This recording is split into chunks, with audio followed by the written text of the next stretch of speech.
swear that we never lost the flame. Nostalgia, you're an echo in my head. Oh, nostalgia. Alright, what's up, Amaya, and today I will be reviewing my daily driver phone, the Samsung Galaxy Note 9, that I have been using and daily driving for the past 1 year, and this phone is 6 years old at this point. So is it worth trying, or you should avoid it at all? We shall find out in this video.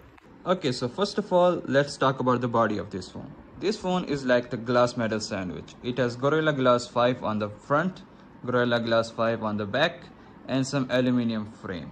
This frame is kinda really showing its age, as you can see from those scratches that I have got. Anyway, so let's talk about the body ends.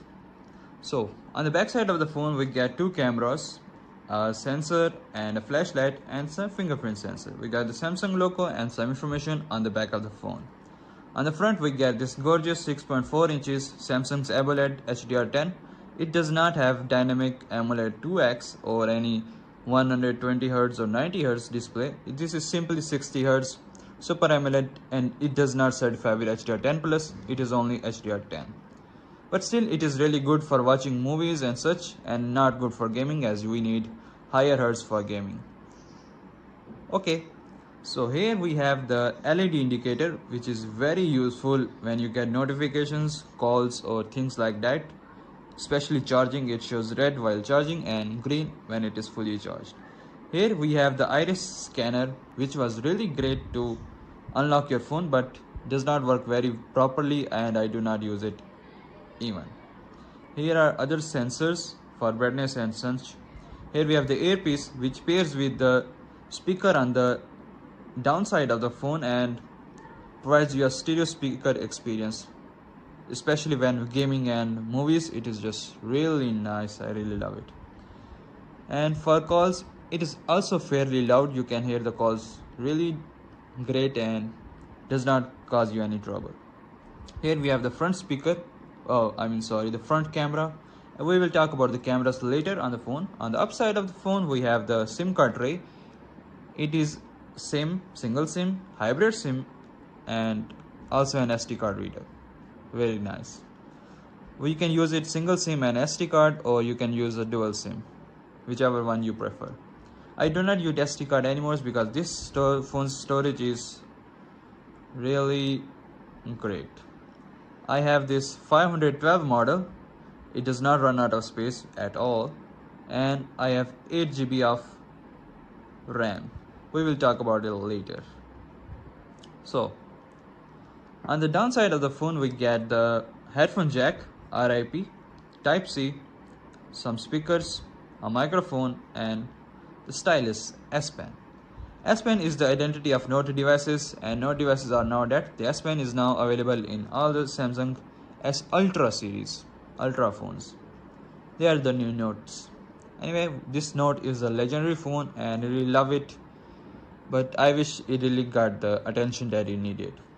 So moving on, let's talk about the display. So this phone's display is 6.4 inch Super AMOLED 1440p display. It is more than 1080p, 60Hz, which is a shame, and I really love enjoying movies on it, enjoying YouTube and such. It does not do good job with the games because it overheats. This is the Exynos version 9810. So speaking about the performance, this has the Samsung's Exynos 9810 processor, and in some areas it comes with Snapdragon 8 something, which I do not know, 845 I guess, and still it is based on Samsung's 10nm processor, and which is really not great at this point. It gets very hot and is not good for gaming because it is 60Hz. It does not good beyond 60. It is always under 60. I will also show you the performance of the scores that I got.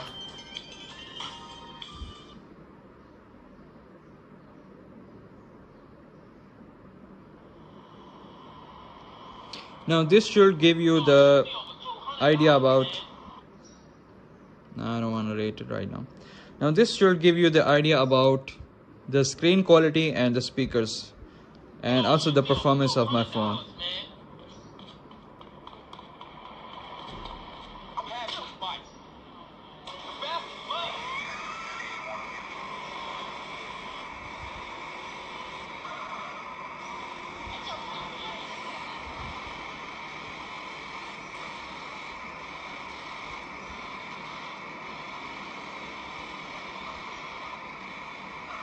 For playing old games like this GTA San Andreas that I am playing right now, and also games like these are offline and does not require high graphics, this is a really great phone for that. But for longer gaming, it gets really hot, as you cannot tell, but I can tell you. I will also provide the benchmarking results right here, which I found on the internet. I did not try it for myself because I don't want to ruin my phone. Oh, just kidding. I will show you the results without stopping much.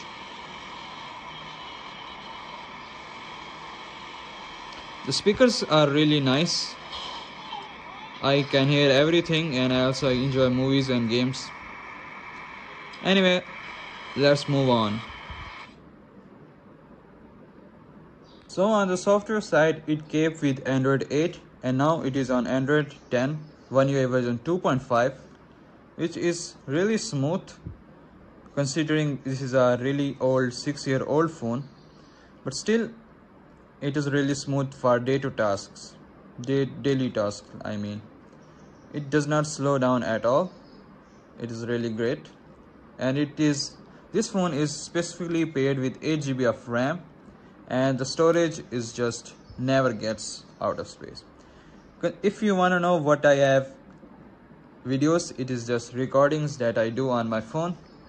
I really love using this phone, but I wish it still got the attention that it needed right now.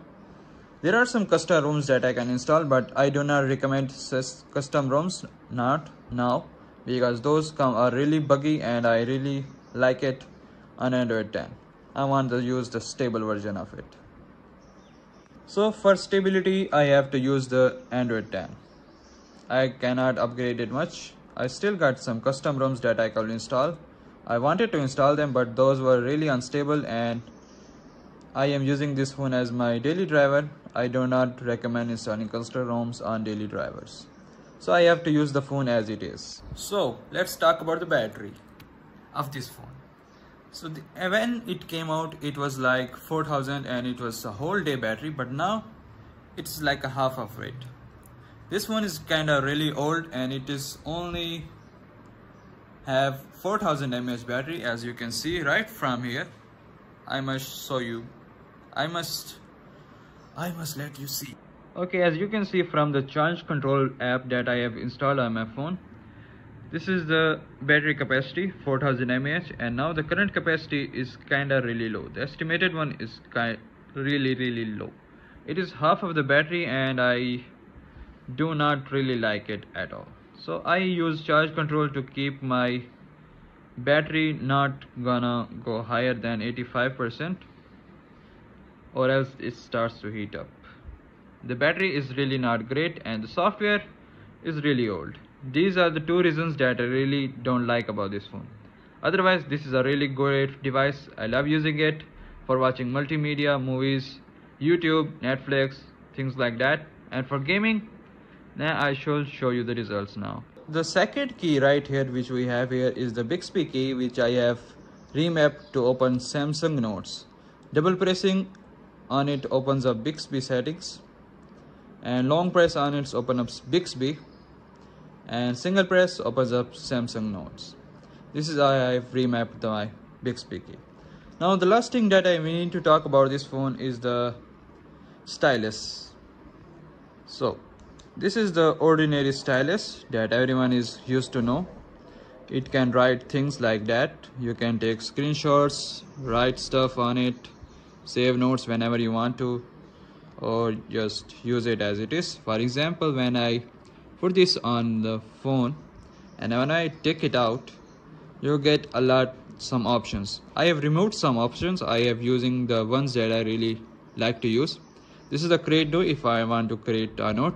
If I want to edit a note, I use the view all notes option. For screen select, I use this.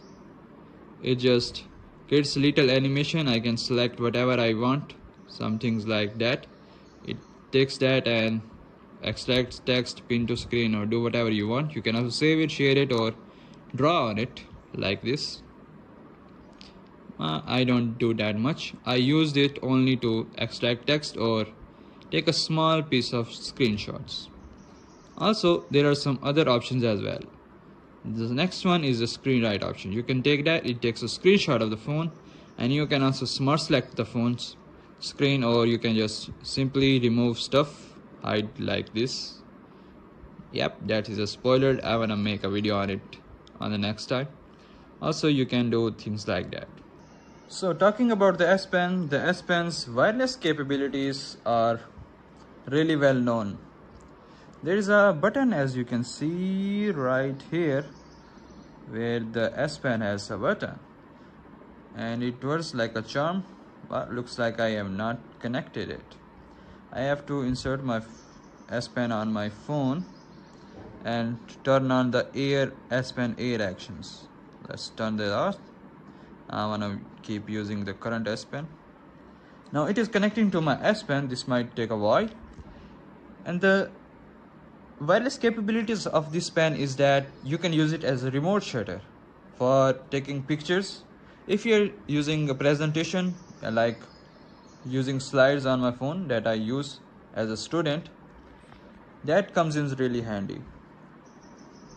Well, to be honest, I have only used it for taking selfies of myself, like double click, like long pressing on it opens up the camera option, double clicking on it changes the front and back camera. Now it has gone to back camera. This is now taking to front camera. Oh, that's just okay. I don't think seem to have been okay. I am having trouble here. Okay, long pressing on it opens up camera, double pressing changes the camera, whichever one you want to use. I mostly use the front camera, and I can take pictures like clicking on it, taking pictures. Yep, comes in really handy when you do not have someone to take your pictures. You can see these pictures are quite really nice. So okay, that's all for the S Pen. And now I am using my phone's front facing camera to record this video. Well, my phone also has 15 watt wired charging and 5 watt wireless charging, which does not really matter. It takes about 1.5 hours to charge my phone wired, and takes a lot of time while wireless charging.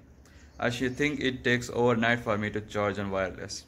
Anyway, now I should show you the camera samples. This is the front facing camera with OIS and mic, and the other camera is coming soon. Well, I guess I do not have anything better for recording this video. That is why I am using my mirror to record this.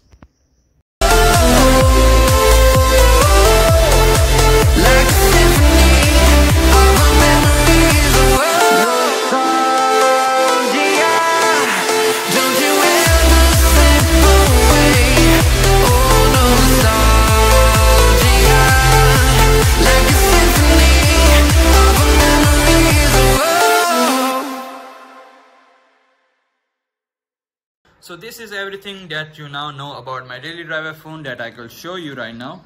There's nothing else to talk about, I guess. Anyway, that's been it. Thanks for watching. I will catch you in the next one. Take care. Bye bye.